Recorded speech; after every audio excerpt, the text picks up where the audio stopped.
आपकी अनुमति से आरंभ किया जाए। सबसे पहले विनीत जी एक वीडियो दिखाएंगे आपको और उसके बाद एक छोटा सा सुओ मोटो है। उसके बाद फिर जो आपके सवाल हैं उनकी जवाब देने की मैं चेष्टा करूंगा।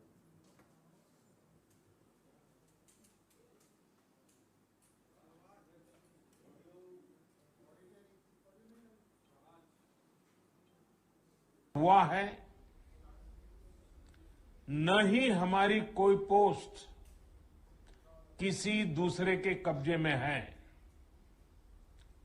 लद्दाख में हमारे 20 जाबाज शहीद हुए, लेकिन जिन्होंने भारत माता की तरफ आंख उठाकर देखा था, उन्हें वो सबक सिखा कर गए। न वहां कोई हमारी सीमा में घुस आया है, न ही कोई घुसा हुआ है, न ही हमारी कोई पोस्ट किसी दूसरे के कब्जे में है।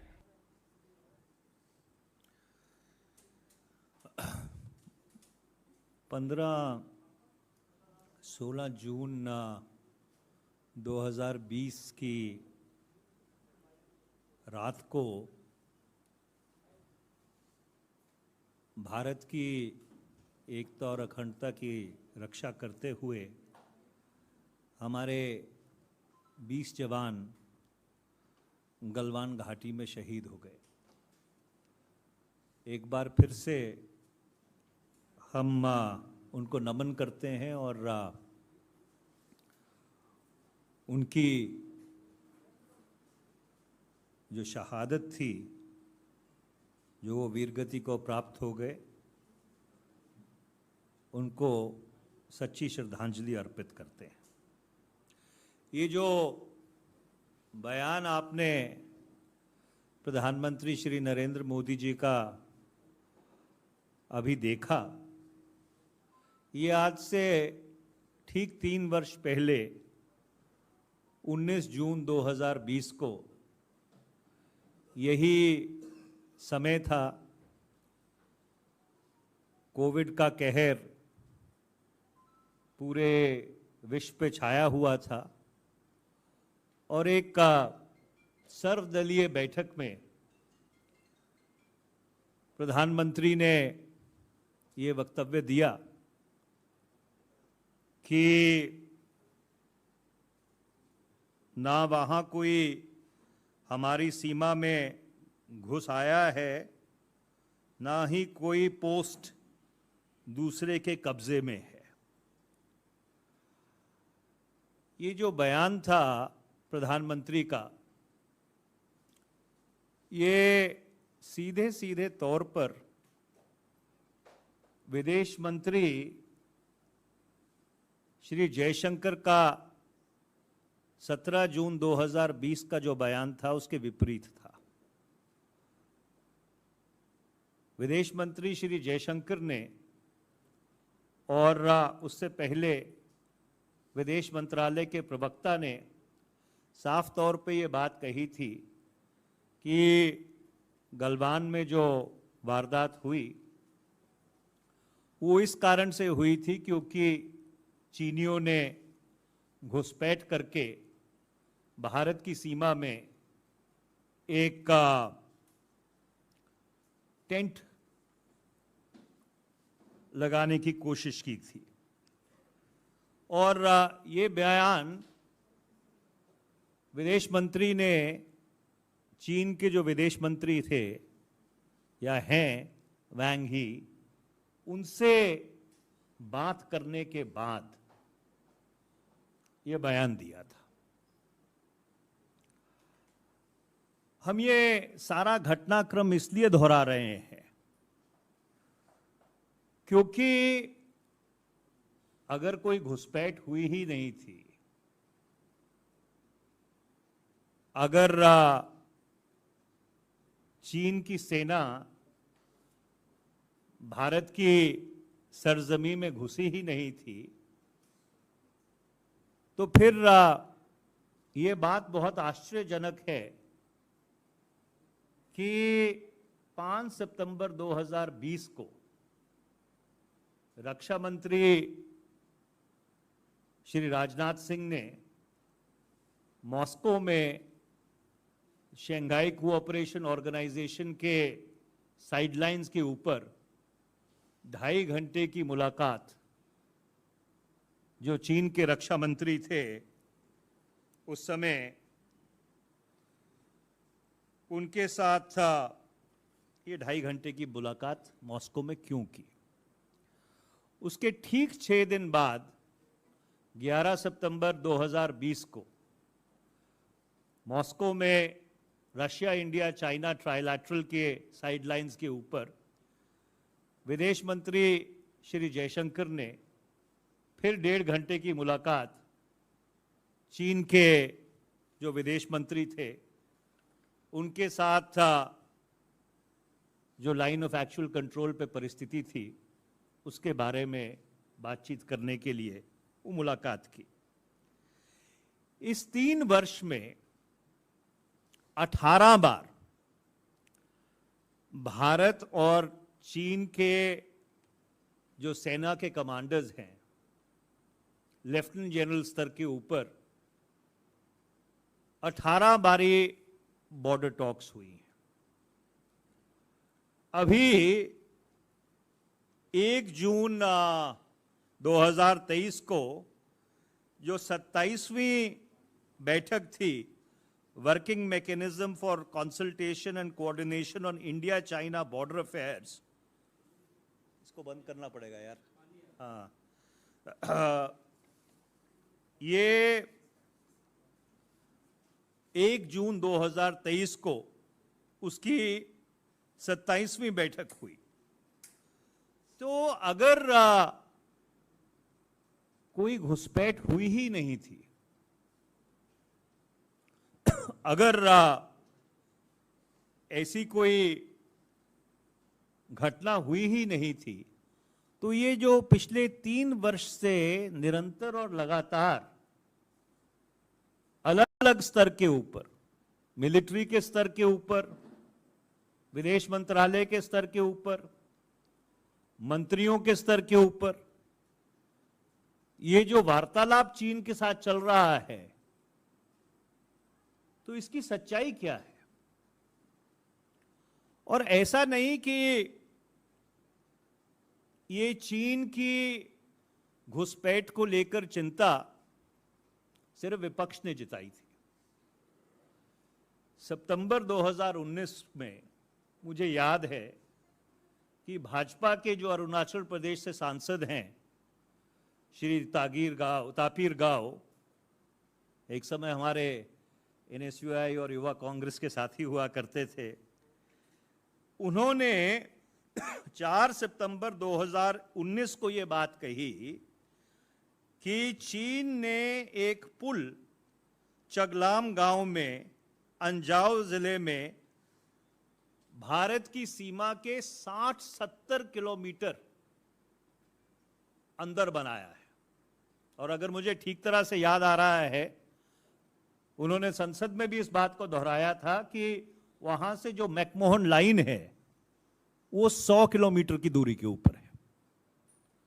उसके बाद जब गलवान की त्रासदी हुई, 17 जून 2020 को तापिर गाव ने फिर ये कहा कि 2017 में चीन ने अपर सियांग जिले में, अरुणाचल प्रदेश में, भारत की सीमा के अंदर एक सड़क बनाई थी।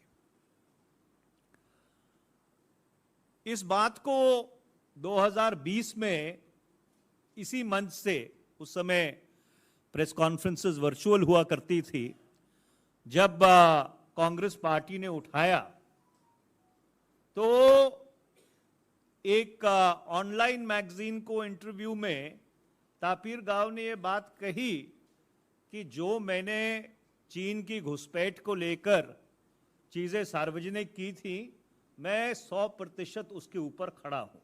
और उन्होंने आगे ये कहा कि PLA had intruded into Ashfila, Upper Subansiri district, Andrilla Valley, north of Ananai in Dibang Valley, और चगलाम जिसकी बात उन्होंने पहले कही थी। 3 वर्ष बीत गए। जो LAC के ऊपर तनाव है, नियंत्रण रेखा के ऊपर, वो उसी तरह से बरकरार है। और समय आ गया है कि सरकार से कुछ सीधे सीधे प्रश्न पूछने का। हमारा पहला प्रश्न ये है कि क्या ये बात सही है जो लेह लद्दाख की SSP ने, और मैंने इस बात का जिक्र इसी मंच से पहले भी किया था, कि जो DGP और IGPs की कॉन्फ्रेंस होती है, उसको एक पेपर सबमिट किया था उन्होंने, जिसमें यह कहा था कि जो 65 पेट्रोलिंग पॉइंट्स हैं LAC के ऊपर, नियंत्रण रेखा के ऊपर, 26 ऐसे पेट्रोलिंग पॉइंट्स हैं जहां पर भारत की जो सेना है वो जा नहीं पा रही है। India has lost access to 26 of दो 65 पेट्रोलिंग पॉइंट्स। सरकार की तरफ से इसके ऊपर पिछले 6 महीने से एक भी प्रतिक्रिया नहीं आई है। हम NDA भाजपा सरकार से, प्रधानमंत्री श्री नरेंद्र मोदी जी से ये पूछना चाहते हैं कि क्या ये बात सही है जो लिखित रूप में लेह और लद्दाख की SSP ने कही है कि 26 ऐसे पेट्रोलिंग पॉइंट्स हैं LAC के ऊपर जहां भारत की फौज नहीं जा पा रही, मई 2020 के बाद। दूसरा सवाल हम उनसे यह पूछना चाहते हैं कि क्या यह बात सही है कि जहां जहां पे डिसएंगेजमेंट हुआ है, खासकर गोगरा और हॉट स्प्रिंग्स में, जो बफर जोन्स बने हैं, वो बफर जोन्स जो हमारी परसेप्शन है लाइन ऑफ एक्चुअल कंट्रोल की, उसके भीतर बने। तीसरा सवाल जो हम उनसे पूछना चाहते हैं कि क्या ये बात सही है जो एक पूर्वी भारत के अखबार में छपी थी और जिसका खंडन नहीं किया गया है, कि जो मिलिट्री टू मिलिट्री टॉक्स हो रही हैं उसमें चीन की तरफ से यह मांग रखी गई है कि डेप्सैंग प्लेन्स में 20 से 25 किलोमीटर का बफर जोन, जो भारत की परसेप्शन है LAC की, उसके भीतर बनना चाहिए। हमारा अगला सवाल यह है कि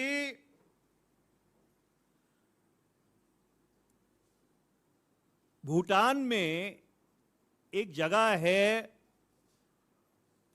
अमुची, जो झांपरी रिज को, जो सिलीगुड़ी के चिकन नेक को देखता है, उसको एक ऑल्टरनेटिव रूट प्रोवाइड करता है। क्या उसके ऊपर जो चाइनीज बिल्डअप हो रहा है, क्या वो भारत सरकार के संज्ञान में है? पिछले 3 वर्ष से निरंतर और लगातार खबरें आती रही हैं कि अनप्रेसिडेंटेड इंफ्रास्ट्रक्चर चीन लाइन ऑफ एक्चुअल कंट्रोल के ऊपर बना रहा है।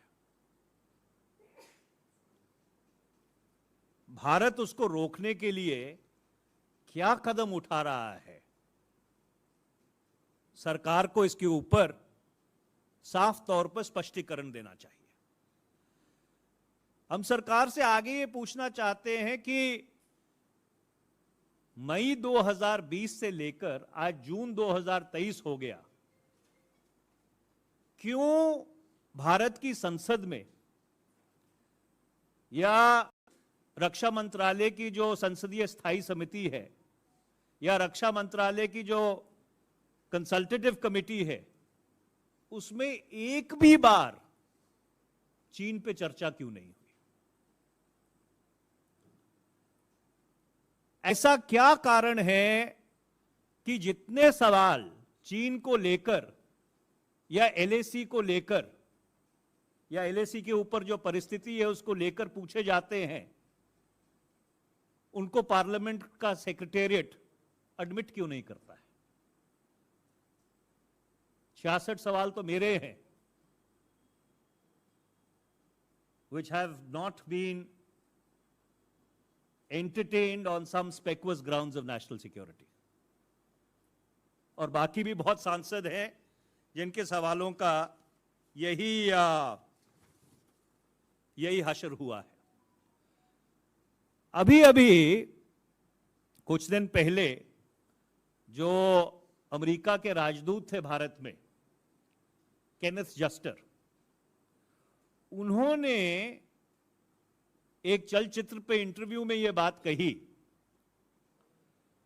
कि जो भारत और अमेरिका की जॉइंट स्टेटमेंट है या क्वाड की जॉइंट स्टेटमेंट है, उसमें चीन की तीव्र प्रतिक्रिया नहीं होती, तीव्र निंदा नहीं होती, क्योंकि भारत नहीं चाहता है। India does not want to poke China, if I remember the exact words correctly. तो इस परिस्थिति में एक बहुत गंभीर सवाल पैदा होता है और ये हमारी मांग है। हम पहले भी एक जिम्मेदार विपक्ष के नाते इसको दोहरा चुके हैं कि क्या जो मॉनसून सत्र आ रहा है संसद का, उसमें विस्तार पूर्वक चीन पे चर्चा करने के लिए सरकार तैयार है कि नहीं? हमारी मांग है कि एलएसी के ऊपर जो परिस्थिति है उस पे एक व्यापक चर्चा भारत की संसद में होनी चाहिए। दूसरी हमारी मांग है कि एक श्वेत पत्र जारी किया जाना चाहिए कि पिछले 3 वर्ष में जो एलएसी के ऊपर घटनाक्रम हुआ है उसकी सच्चाई क्या है, उसके ऊपर एक विस्तार पूर्वक व्हाइट पेपर जारी करने की जरूरत है। ये सवाल इसलिए खड़े होते हैं और इसीलिए उस वीडियो से हमने आज की प्रेस की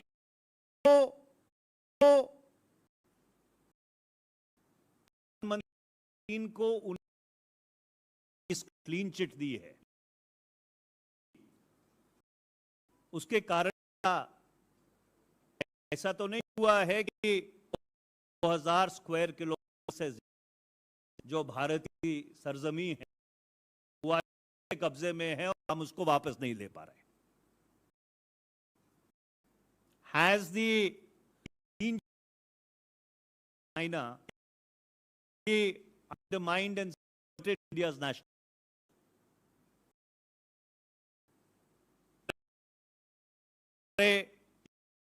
सीधे सवाल है और हमारी कुछ, और हम उम्मीद करते हैं कि सरकार के ऊपर से, सरकार की तरफ से एक जिम्मेदार प्रतिक्रिया इसके ऊपर आनी चाहिए। I don't think there's a need to repeat it in English. We'll straight go to the questions.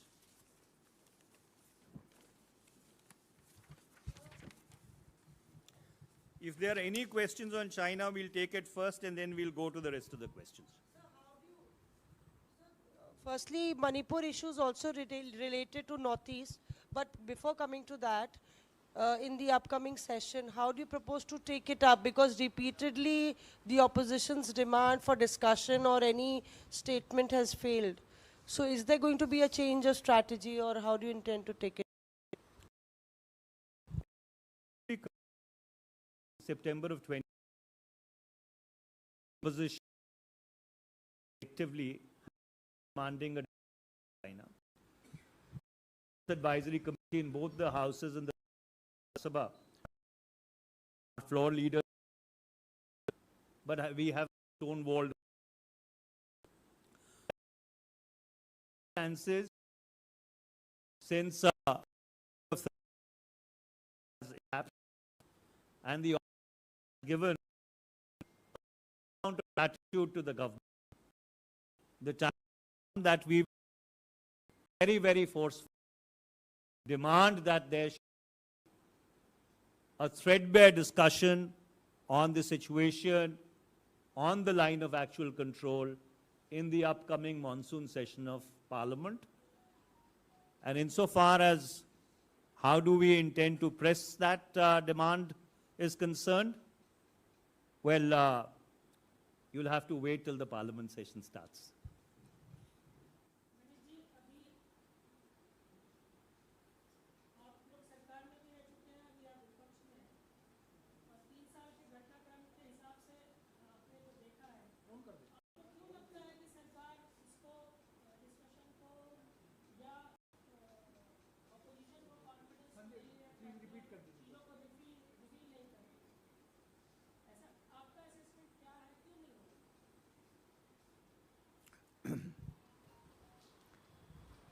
देखिए, ऐसा है कि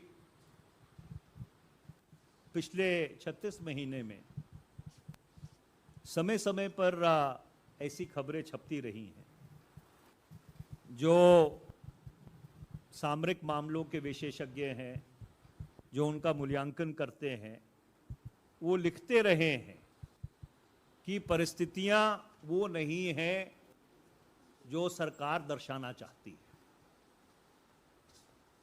और इसलिए एक जिम्मेदार लंबा समय, क्योंकि हम सरकार में भी रहे हैं, हम कोई राष्ट्रीय सुरक्षा को राजनीतिक फुटबॉल नहीं बनाना चाहते थे। पर इसके साथ साथ ये अति आवश्यक है कि मुल्क को जो एलएसी की सच्चाई है उसके बारे में जानकारी होनी चाहिए। और इसलिए हम कोई दोषारोपण नहीं कर रहे हैं, हम बहुत ही जो जायज सवाल हैं वो सवाल उठा रहे हैं और हम उम्मीद करते हैं कि इन सवालों के ऊपर सरकार साफ साफ तौर पर मुल्क को भरोसे में लेगी और जो सच्चाई है उसको उजागर करेगी। और इस देश का की एक परंपरा रही है, 1962 में जब चीन के साथ हम युद्ध लड़ रहे थे, स्वर्गीय प्रधानमंत्री श्री अटल बिहारी वाजपेयी के कहने पर 7 नवंबर से लेकर 15 नवंबर 1962 तक लोकसभा और राज्यसभा में व्यापक चर्चा हुई थी। 165 लोग उसमें बोले थे और हमने सरकार को यह भी कहा है कि अगर संसद में चर्चा होगी तो जो हमारा नेशनल रिजॉल्व है कि हम भारत की सरजमीन के साथ किसी तरह का कॉम्प्रोमाइज बर्दाश्त नहीं करेंगे, वो जो संदेश है, दो टुक संदेश बहुत ही साफ तौर पर दुनिया को जाएगा। और उसका हमने उदाहरण भी दिया था कि 1993 में और 2012 में इसी संसद ने सर्वसम्मति से यह प्रस्ताव पारित किया था कि the only unfinished business of partition is the reclaim of those lands illegal occupied Pakistan in Jammu and Kashmir. तो ये सोचना कि भारत की राष्ट्रीय सुरक्षा के ऊपर या सामरिक परिस्थिति के ऊपर अगर कोई बहस हो गई तो वो तू तू मैं बदल जाएगी, ये सरकार की गलत सोच है। और अगर ऐसी बहस होती है और हम इसके ऊपर इंसिस्ट करेंगे तो एक संदेश जाएगा कि जहां तक भारत की एकता और अखंडता का सवाल है, भारत की प्रभुसत्ता का सवाल है, हर भारतीय और हर भारतीय राजनीतिक दल इसके साथ कोई कॉम्प्रोमाइज बर्दाश्त करने के लिए तैयार नहीं है।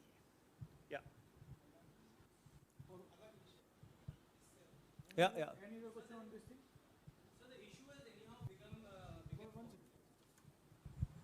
So the issue has anyhow become political because Rahul Gandhi overseas or within the country had raised the issue of China many a times. But in reply to that, whenever asked from S. Jaishankar or Nirmala Sitharaman in that matter, they have said that Rahul Gandhi had earlier meetings with Chinese ambassador as well, and he should first learn the lessons, or he's giving lectures of what the Chinese ambassador always says. How do you respond to such comments made by the External Affairs Minister earlier in the past? Well, I would not even want to dignify such drivel with a response. I would expect that responsible ministers of the government of India, when they articulate on something as sensitive as China and on issues with regard to the line of actual control raised by responsible and senior opposition leaders, would react in a manner which is both responsible and sensitive. So therefore, this drivel which has just been articulated, I don't even think dignifies a response and perhaps does great disservice to the cause of India's national security. सर, Gita press को गांधी शांति पुरस्कार दिया गया है और उन्होंने पुरस्कार लेने की बात कही है, लेकिन उन्होंने कहा है कि हम उसका जो राशि है, पैसा है, वो नहीं लेंगे। कांग्रेस की ओर से कहा गया कि उनको इनाम देना ये वाला एक तरीके से सावरकर और गोडसे को इनाम देना है। तो क्या कांग्रेस पार्टी की आधिकारिक लाइन है, क्योंकि आपके मीडिया प्रभारी जयराम रमेश ने ट्वीट किया है? और सर इसी में ऐड करते हुए भारतीय जनता पार्टी कह रही है कि ये कांग्रेस की हिंदू विरोधी मानसिकता को दर्शाता है। इसी में भी है सर, पाकिस्तान को खुश करने के लिए बयान दिया गया है।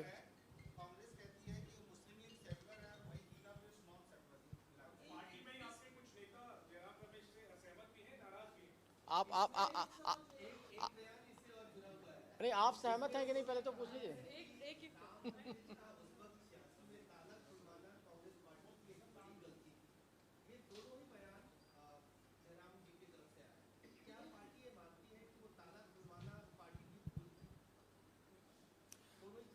देखिए, जहाँ तक पहले बयान का तल्लक है, सम्मानित श्री जयराम रमेश जी ने जो भी प्रतिक्रिया दी है, ना ही मैं उसमें कुछ जोड़ूंगा और ना ही उससे कुछ घटाऊंगा। I have nothing to add or subtract to what the chairperson of the communications department of the All India Congress Committee has articulated.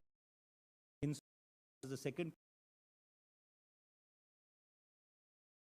and so therefore you've brought to my attention, I would try and find out what exactly is the context and if at all such a statement has been given, and we'll come back to you with a response.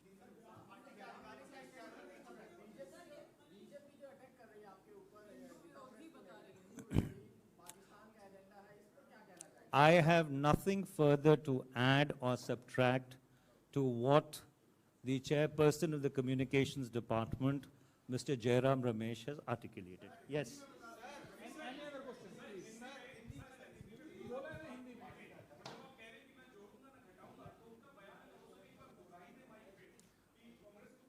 मेरे को जो कहना था मैंने कह दिया है. If there is any other question, we are willing to entertain it.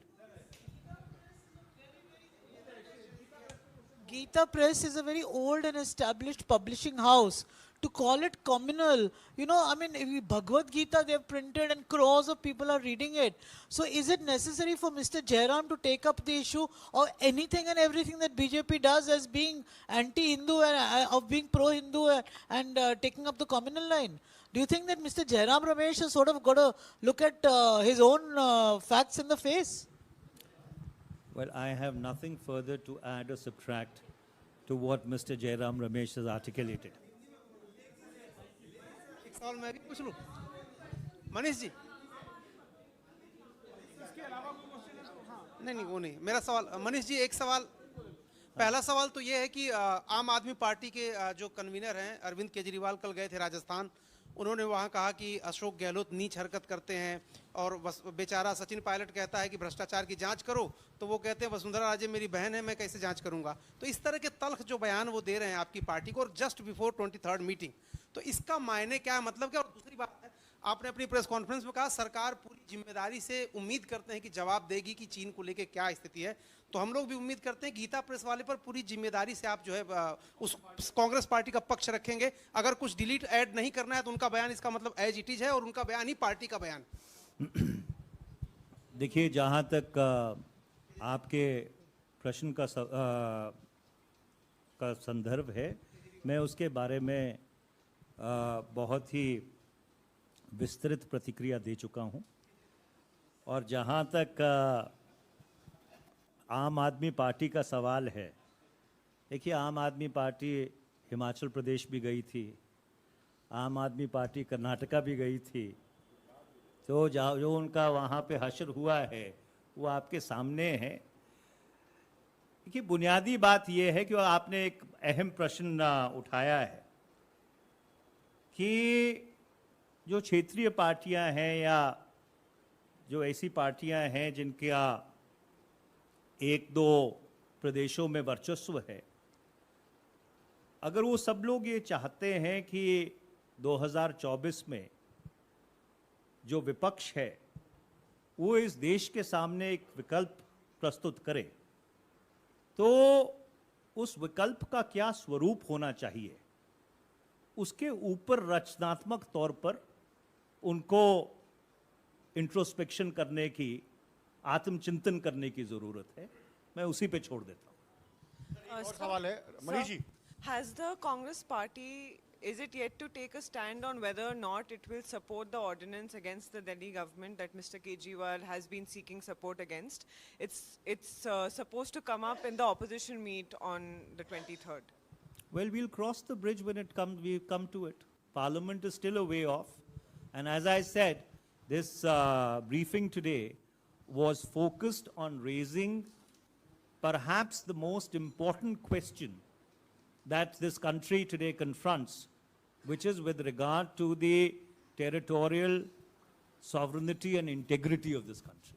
I think there is nothing which is more important, which should concern 140 crore people, who are citizens of this country. Manish ji एक सवाल और है अधीर रंजन चौधरी ने खड़गे जी को खत लिखा है उन्होंने बाइट भी दी है कि अभिषेक मनु सिंघवी ममता सरकार की ओर से जो केस लड़ रहे हैं उससे कांग्रेस पार्टी के नेताओं का मनोबल टूटता है कार्यकर्ताओं का मनोबल टूटता है ऐसा ही एक ट्वीट अजय माकन ने भी किया था कि कांग्रेस के बड़े वकील नेता जो हैं वो जब केजरीवाल सरकार की तरफ से केस लड़ते हैं तो कांग्रेस के कार्यकर्ताओं का मनोबल टूटता है इस पर पार्टी की क्या आधिकारिक लाइन है देखिए अगर पार्टी के जो लोकसभा में नेता हैं श्री अधीर रंजन चौधरी जी ने कांग्रेस अध्यक्ष को कोई खत लिखा है तो बेहतर ये होगा कि उसका जवाब या तो अधीर रंजन चौधरी जी दें और अगर खड़गे जी उसका कोई जवाब देना चाहेंगे तो ज़रूर हम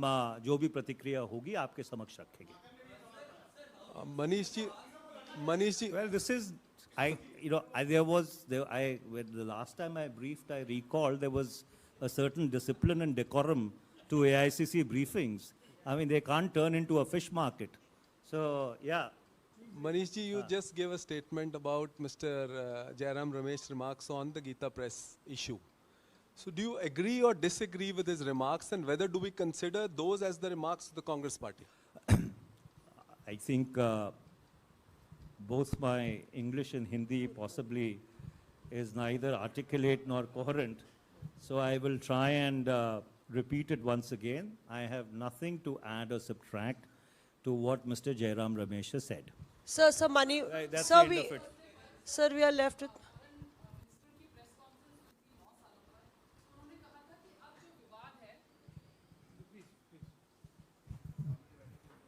प्रेस कॉन्फ्रेंस में विदेश मंत्री ने कहा था कि अब जो विवाद है वो लैंड ग्रैब का नहीं है, फॉरवर्ड डिप्लॉयमेंट का है।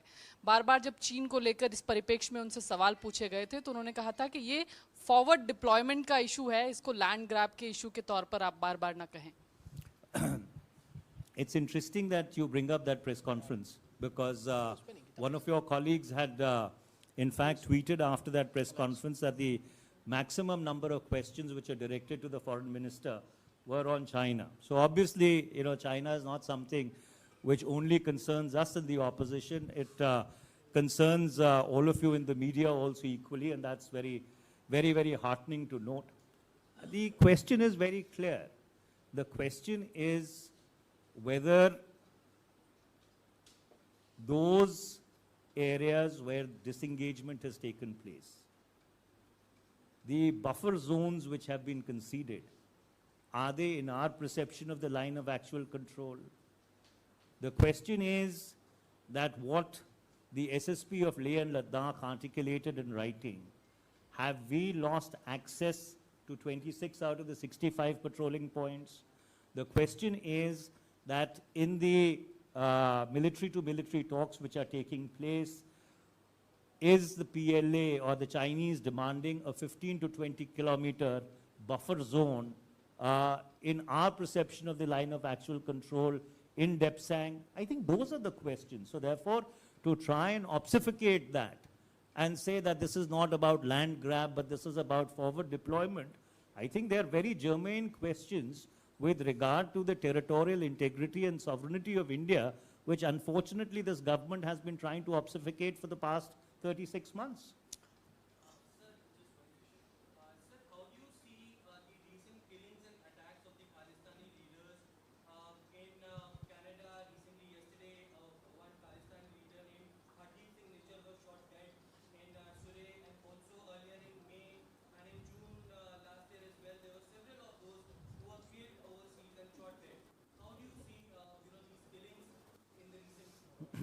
Well, it falls to the domain and jurisdiction of the respective police forces in those countries to deal with it. We have nothing to say to that. It's a law and order issue which concerns the police forces of those countries.